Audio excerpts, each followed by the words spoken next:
Hi everybody, welcome once again to the Spartan Sports Report here on TV3. And Sam and I are very happy to have the head girls soccer coach from CHS with us. How are you doing, Jeff? I'm doing fine, Fran. How are you doing? Jeff Cooley is taking his soccer team into the sectional, and it begins Thursday? Yeah, we play Thursday, the second game. We play over in Rushville, play Crystal House Academy. Okay. Yeah. Anxious? 7 o'clock. A little bit. We don't know much about them. Sure. They are a school from like the southern Indy area. So yeah, we haven't had a chance to play them. We're supposed to play them earlier, but they had some conflicts. Right, so didn't have enough practices or didn't have enough practices in. like that. Yeah, yes. didn't have enough practices in for some of the girls, so they had to cancel that. So, but we'll get a chance Thursday night to see what they got. Well, hopefully the Spartans will come out on top and advance to second. Yeah, Saturday at 2. That'll be the finals? That'll be the finals. Okay. Sam's always happy to have Jeff with us. Oh, always pleasure to see him and talk to him. Crystal House Academy, kind of a startup school here, but must have pretty good enrollment to be playing with us. There's 3 classes in, am I right? Yeah, there's 3 classes in soccer. So they're 2A. Yeah, like I was telling Fran, I really don't know a whole lot about them, but they have to have a pretty good enrollment to be in the second class with us. They don't have a lot of stats on max preps. Haven't been able to watch them, so it's a little bit of a mystery. Hard to prepare for then. Huh? It's a bit hard, but yeah, it really is. But your kids have been through the wars all season long, so yeah, probably have seen about everything. Yeah, we have, and I have an older team. I have 11 seniors, so their experience will pay off, I think.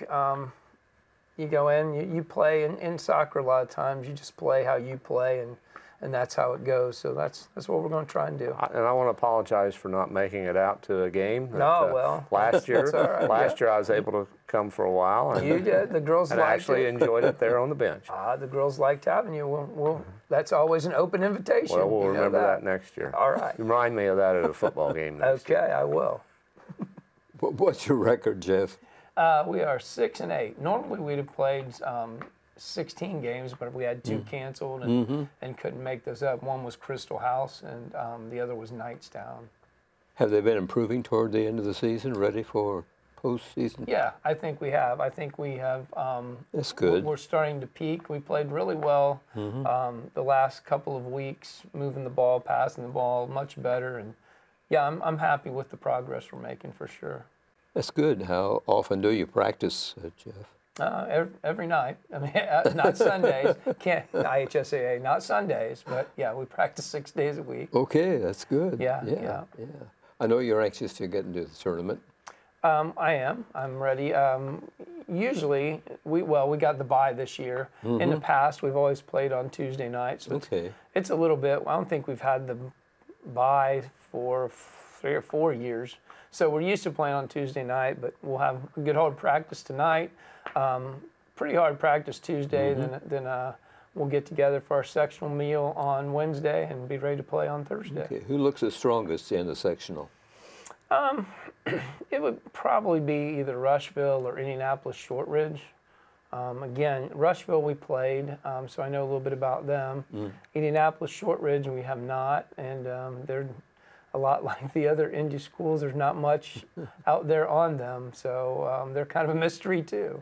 So it's Rushville's home turf. It is, yeah. Rushville hosts everyone, so it is their home turf. They'll have a little bit of advantage with the home turf, I guess. Sure, but it always adds a little bit in every sport, I think, don't you? yeah, I do. I do think there's a slight home field advantage, but you know, and it's not so bad. Not much. You can overcome it. You certainly can. Yeah, you certainly can. And the good thing, it's not far for us to travel. So that I is like good. that. Yeah, I like that a lot. Who helps you as coach? Zach Morgan is the JV coach. He's been with me for this is 5th year. Good. Yeah, good. and we're fortunate this year to have more of a JV schedule. I had 36 girls to start. So we've played several JV matches, which is getting the younger girls some experience, which is good. And Zach does a great job with them. Anything in the middle school in soccer yet? Not yet. We're still working on that. It would be nice to have a middle school feeder program. Right. There's a process to go through. The main problem is that there's really no one to play. Other schools don't have. Sure. I mean, you could go, I believe, probably in Indy, but that's a long way for a middle school program to travel all the time. So the high school players come from where? Of course you've seen. I know you've been by the soccer fields and the little kids. Yeah, they come from there. Okay. There's a lot of that, and they come from, it's like an AAU program, I guess you would say. It's spring soccer, league soccer. They play in the spring with their age group a lot of times. So that's kind of that's the feeder program, I guess you would say. Okay, you almost need a traffic cop on that day. Yeah, there are a lot of, and that's a good thing. Soccer, sure. Soccer is the world's most popular sport. Sam? Most What are popular you trying to sport. say, Fran? It is. I just want to remind you that it's a popular sport. I know it's very popular. So yeah. It is. Sam missing out on something? Sam and I have this conversation all the time. Yeah, I love it. I love the beauty of the game. The skill level is great. But yeah, different things for different people. I respect those players that go out there and play the game. Absolutely. Because it is a lot of hard work, and I know that Coach Cooley puts in a lot of time Yes, he does. and hard work with it. We do. Hopefully that's going to pay off this week. Hope so. Hope so. And the future looks pretty good with your JV team and everything? Yeah, it does. They had a pretty good year. I think they finished right around 500. I still have 33 girls that are on the varsity and the JV combined. They just played. They just lost 1-0 to Shelbyville the other night, but 3 or 4 nights ago they beat Franklin County. So they're pretty good, and getting them that experience and playing is the key thing for next year. Sure, that's right. Yeah. Especially, you said you have 11 seniors? I have 11 seniors, and I think I have 14 freshmen. Kind of light on sophomores and juniors, but 11 seniors. So some spots to fill with those younger kids then. There will be some spots to fill with those young kids for sure. Most of my defense are seniors. My 2 midfielders, my 2 center midfielders are seniors, and my goalkeeper, really, who's played for me 4 years at the varsity level, is a senior. So there's going to be a lot of spots to fill. And some big spots, some girls that have played there 3 or 4 years. So we'll see how next year goes. Kind of hate to see those kids go too, right? I do. They're fun. They're one of the most fun groups I've had for sure. Good. Yeah, and they're quality soccer players too. So yeah, I will miss them. I'm sure. Yeah, quite a senior night with that many girls. Yeah, we did. It took a while, yeah. But it's nice to honor those kids. So. Oh, it absolutely is. We actually had a senior day against Batesville, and we did it between matches in the afternoon because I knew it was going to take so long. So, it was nice. It was very nice. It was game time again is Tuesday at 7. We play the second. 7, okay. Yeah, we play the second game. We got the bye. Tuesday or Tuesday. No, I'm sorry, Thursday at 7. Maybe I don't know. Thursday at 7. Well, we want to let the fans know so they can show up. Yeah, absolutely. Thursday. The girls will want to support. They will. Thursday at 7. Okay, Thursday at 7.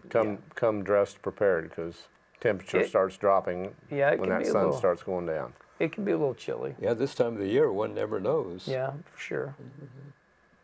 Well, it's great to have you, Jeff, and the girls, we wish them the best of luck and everything. Thanks. Yep, I appreciate that. Might talk about football for a minute. Okay with you? Sure. Okay. The other football. The American football? Yes. Oh, okay, yeah. We can talk about American football, yes.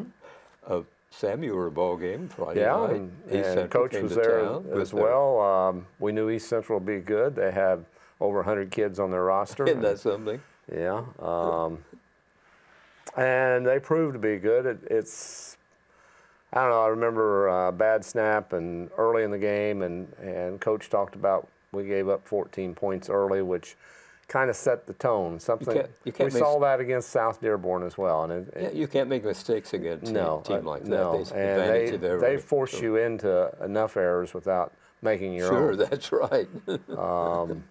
But they're a good football team. But on the other hand, I see promise in the Spartans. Oh, yeah. You know, they held their head high and they played right up to the end. And it's just unfortunate with the running clock. I think that you come out of the locker room at halftime and you know you got that running clock, and I think that takes away from being able to play your best. Explain the running clock for the folks. I'm sorry? Explain the running clock for the folks. Anytime there's a 35-point lead in the game, in the second half, it becomes a running clock. And they went up right at halftime, went up 35-0, and so coming out locker room, the clock's running. That means now, no stops. If that occurs, say in the fourth quarter, it's from wherever it occurs in the second half on. The clock stops after the PAT or if an injury or a timeout. Okay, that's it. I only know that. You know that. You keep time. Well, I keep the clock, yeah. That's why I know that. So you're the guy they're after if something goes haywire. I guess so. I guess so. How do the officials control the clock at all in their? Is there remote control? Oh no, not like you see on NFL. No. Okay. I mean, there's signals that they give for me to do things to the clock. You really have to pay attention. I do have to pay attention a little bit, yeah, for sure. Because there's a lot that goes on in that press box and a lot of conversation. There are. It's sometimes a challenge to pay attention. Being a coach, are you in favor of a running clock? I don't know. I have mixed emotions about it, to be honest. I think that another coach could. It's an opportunity for you, as if you're the winning coach, to put in your JV or to work on some things. Sure. And as the guy who's behind, I always would like a chance to come back. Sure. So I don't know. I can see both ways. Yes. Of it. Yes. It does prevent injuries, you think, in some sports, or? I guess it could. What was the idea of this running clock? Do you know what was behind it? I don't really know the thought process behind it. Not embarrass the team that's losing? That could be, I guess. Is that part of it? Yeah, that could be part of it. To run up scores like 80-0, you see. But even at that, the other night when we were done with our game, I turned on our sister station in Rushville, and they were playing at Lawrenceburg, and they got beat 57-0. So it's they call it a mercy rule, but I don't know what the mercy is. Sure. Because you still have to play out the game. Yeah, they do a similar situation in soccer when the other team's up. Yeah, what once is you the get spread to nine goals in the second half, if the margin's 9, that's the game. So yeah, they've instituted that just in the last couple of years with soccer as well. And I've seen them do it with basketball and it just girls basketball last year, I think it was, maybe the year before, we were at New Pal, and it was late in the third quarter, and one of our players tied up their player under our basket. It would have been our possession, and we might have had an opportunity to score, but in the meantime, they tie it up. It's a held ball, it's our ball, but the clock runs out. So to me, that was at a disadvantage. Absolutely. We have a clip from the East Central game at Spartan Field Friday night. Let's look at it right now. Another nice night for football out at Spartan Field. Starting to show a little late season wear on the field there, but Ryan does a great job of keeping it up, and there's the Trojans pushing it in.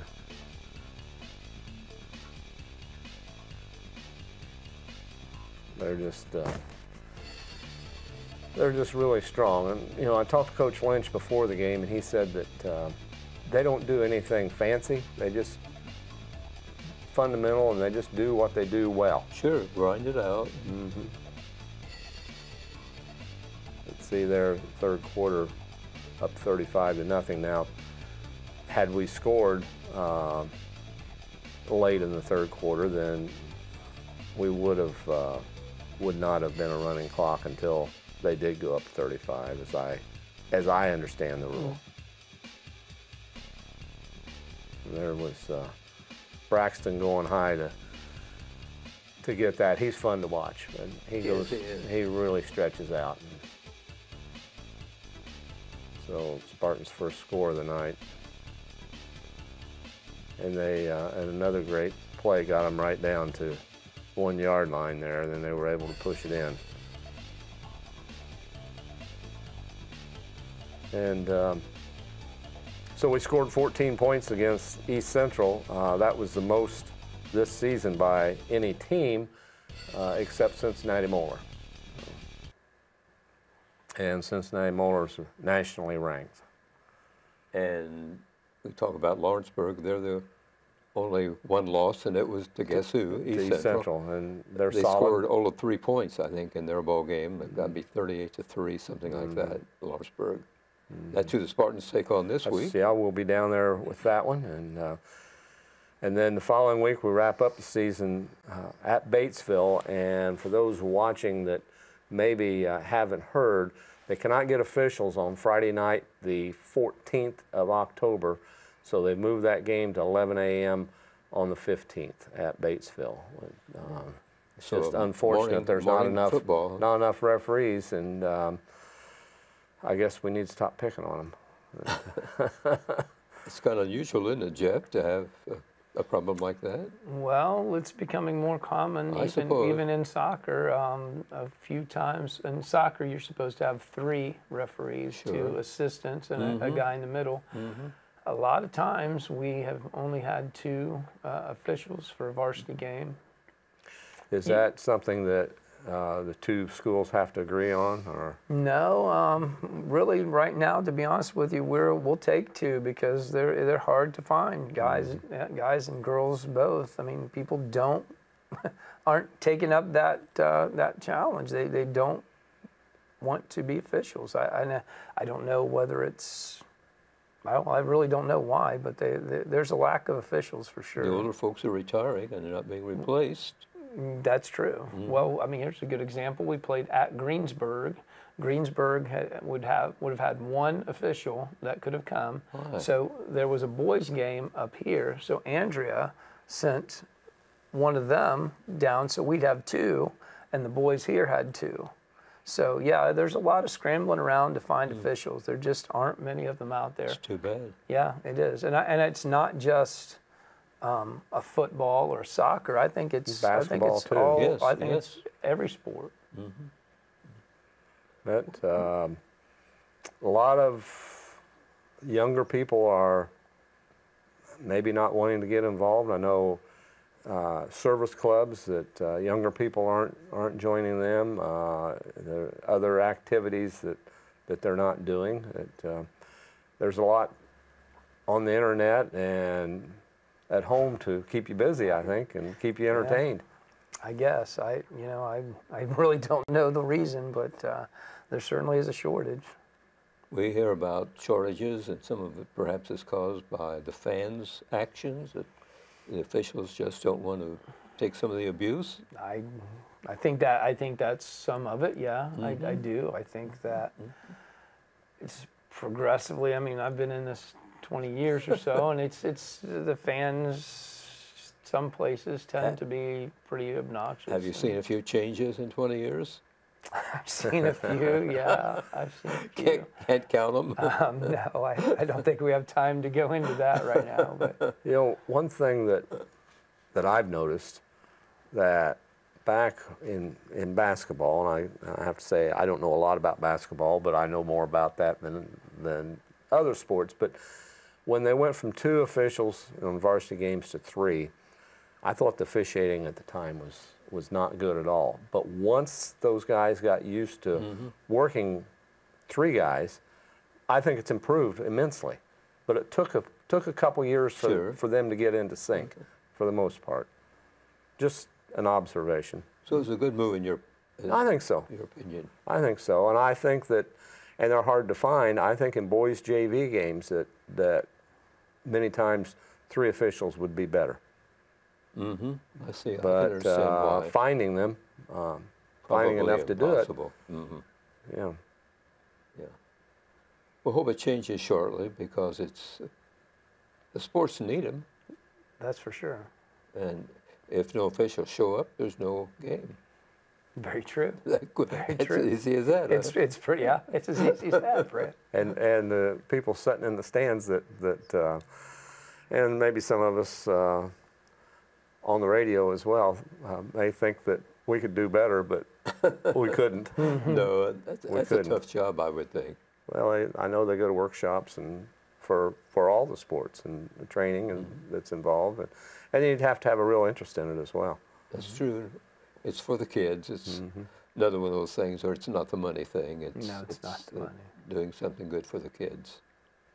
Let's check the schedule for this week at CHS. On Monday, the JV football team is at East Central for a ball game. On Tuesday, boys soccer begins. Sectional play at Shelbyville against Richmond. And also on Tuesday, it will be the tennis regional will be getting underway at Richmond. And as Jeff talked about, we've got some guys appearing in that. The whole team, is that right? Yeah, they won the sectional Saturday, and they're moving on to the regional at Richmond to play Batesville. Okay, that sounds good. Yeah. Sounds good. Talking to a couple of those guys in class today, and they're excited about it. I'll bet. We've got a good tennis program. Oh, absolutely, yeah. Coach Bloom, Coach Wilhoit do a great job. They do a great job with that. Well, we wish those guys the best of luck, and I think if the win at Richmond will put them in semi-state at Center Grove. That I don't know. I'm not sure where you go. I believe they moved from the sectional to the semi-state. I think so. Okay. So that should be interesting. And Thursday, girls soccer begins the sectional play at Rushville. We talked about that against Indy's Crystal House Academy. On Friday, Spartan football at Lawrenceburg. Lawrenceburg is 6-1. The Tigers' only loss was, as we talked about, East Central. That was a 38-3 score. That's the first loss for Lawrenceburg on the season. So Lawrenceburg is probably second toughest in the conference, right? Absolutely. But all of them in Dearborn County seem to be pretty good. South Dearborn's no slack. Seems to be. Well, as I talked about with Andrea last week, the emphasis in that area is on football, where it's on basketball. The rest of Indiana, it seems like. So, well, they're close to the Queen City. That's right. I mean, they play football's a whole different sport. It seems like in Cincinnati. You think? It is. So, Jeff. Yeah, it's a step higher, football. Maybe. It's pretty good. They have some pretty good teams down there for sure. Right. Some of those kids could probably beat some Indiana colleges. I don't want to say that, but it could happen, I suppose. But anyway, so the area football teams, we might give schedules on those. Centerville is 5-2. They won 27-0 over Union County. Saturday they play Union City at Ball State. They've got some kind of a tournament for some of those schools at Ball State this coming weekend. Rushville is 2-5. They lost 57-0 at Lawrenceburg. They'll be at South Dearborn on Friday. Cambridge City is 0-7. They lost 39-0 to Union City on Saturday. They meet Winchester in that Ball State affair. Union County is 3-4. They lost 27-0 to Centerville Saturday, and they'll be meeting West Dell at Ball State on Saturday. Richmond is 0-7. They lost 55-7 to Logansport. They'll be at Kokomo on Friday, and Franklin County is 2-5. They lost 26-0 to South Dearborn, home with Batesville on Friday. It's tough to see teams that do not win their ball games, isn't it, Jeff? I mean, you think for the kids a little bit. It's as a coach, I'll tell you, it's difficult. It's difficult to keep them motivated. It's difficult to let them, kind of keep their morale up, I guess you'd say, but. Absolutely, be a tough job, I would think. So it's pretty difficult. It's interesting. Richmond, the season they're having, and Franklin County as well. Who would think that That's Franklin right. County would be only down? 2 ball games to wins right now. Richmond, I think Richmond's struggling in a lot of sports. They are. I wonder what the problem is. Well, someone said, and it kind of makes sense, that it's easy to transfer now, and yes. a lot of kids transfer, and we saw this several years ago to Northeastern and Centerville, and yes. And they've got the Catholic Centerville school. has grown, you know, in many sports they've moved from 2A to 3A, and I think that's part of it, that kids from Richmond enrolling there. Transfer. Yeah, Centerville actually has gone from 1A to 2A in soccer this year too. Right, So they're the same. They're now Centerville's the same. They're now 2A in soccer. They're so 3 the in same basketball now. Are they? Yeah. So Football. They certainly are growing up there. Yes, they have. So it's based on enrollment, right? Yeah. Well, we'll see. Time will tell, I guess, as to how it all works out. Who are the other teams in sectional you're going to? You said, of course, it's at Rushville. Yeah, Rushville, Beech Grove, Indianapolis Heron, Indianapolis Shortridge, Indianapolis Crystal House, and us. I'm surprised they got all those Indianapolis schools to travel that far. Well, they think coming to Eastern Indiana is a... When this was a year where we reassigned sectionals, every 2 years you reassign, Centerville is now in 2A, like I was just telling him. So Centerville kind of, I guess, they try and do it geographically, of course. So Centerville is kind of north of us. So they went to the 2A sectional up here with Newcastle, Hamilton Heights, that. And that left all these southern schools, Franklin County, Batesville, South Dearborn, as a geographic. We're kind of the outlier, I guess. That's why we kind of got sent there, I think. So that's okay to go to Rushville. I mean, that's close. to go to Rushville. I'm not complaining whatsoever. No, that's not bad at all. But the Indy school's 45 minutes to Rushville. Yeah, it really isn't that. It isn't really that far. Because they're all on the south side, and it's really not that far. Not bad. I just know that in the past we've had some schools that just thought it was too far to come here. From the Indy area. In track and field, we used to host the regional, and there were several Indy schools that voiced that complaint. I thought we did a great job hosting the regional. We did it for years and years, and I think we do a good job at hosting all tournaments. I think so. I really do. I think we have a good volunteer base, and I think we really do do a good job with that. Cross country sectional is Saturday here. Yeah, cross country is Saturday here. Yep. I'm not sure. I think there are like 10 teams or so. A lot of kids come here for that, and yeah, takes a lot of help, doesn't it? A lot of volunteers. It does take a lot of help. It takes people at each flag. It takes people to pull people through the chute. Yeah, sure. So it's a big event. Evidently, right. Yeah, right. yeah. So it's Andrea in charge of that, sort of? Yeah. Oh, yeah. Okay. Yeah. She's hired. I'm assuming that she has Greg Stewart timing it, and she's responsible to set all that up. Sure. Now you'll be busy, hopefully Saturday somewhere else, right? Yeah. Usually I will. Help pull kids through the chute after they're exhausted. But my hope is to be in Rushville. That's to be right. honest with you. Well, we hope you are. Yeah, I hope so. Previous engagement, hopefully, and yeah, we really wish the girls the best of luck. And, well, thank you. And I know that they want to win in the worst way and move on. I'm sure they do. We're about ready to get to practice, and we'll see how hard they want to practice tonight. Okay. Was that an indication for a coach? Does that give you much clue as to how they're doing? It can be, for sure. It speaks to their mental acuity, I guess. They're ready to go or not. Yeah, we'll see how good practice is tonight. Jeff Cooley, Lady Spartan soccer coach, with us this evening, and we really appreciate it and wish the girls the best of luck. And Jeff, best of luck to you, and the same good luck. Well, thanks. Appreciate that. We'll see you. All right. Thanks, everybody, for watching this edition of the Spartan Sports Report here on TV3. Have a nice evening.